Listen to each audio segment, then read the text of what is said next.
is Paul. Yes.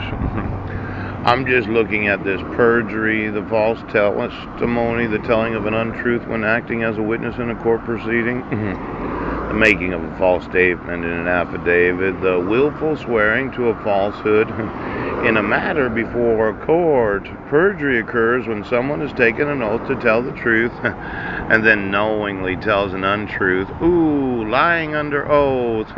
Perjury is punishable by severe fines and or imprisonment. Pooh.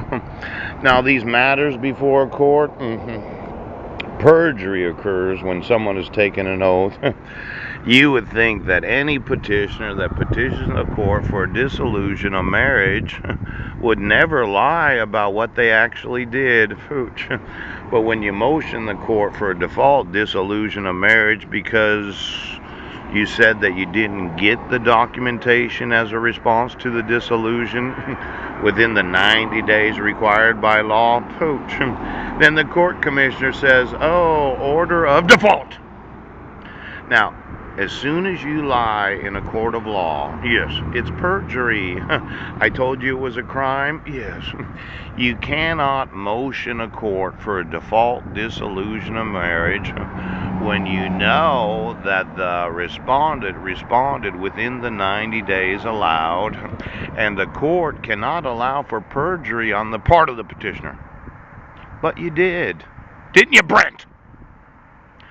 Now, you would not find criminal the perjury of the petitioner when she motioned the court, Heidi Lee Hodges, when I responded within the 90 days allowed by law. And then you continued with the dissolution of marriage, and I never got another notice of court hearing.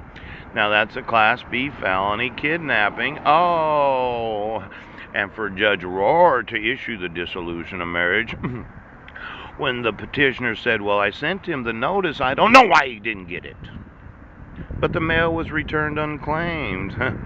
Well, I think, that the abduction of my sons, the kidnapping of them by their mother, that did not actually give me notice of court hearings or any documentation before having court hearings is a crime of perjury.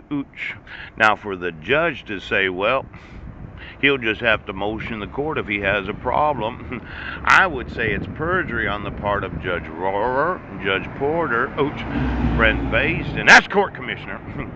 And it is perjury as a crime for the petitioner to say, well, I don't know where he's at. Now, I've been in this county for the most part of the last 7 years. But you played stupid, didn't you? Didn't you? Now, it is actual kidnapping when the individual that abducts my sons is their mother or relative, and her sole intent was to get permanent custody.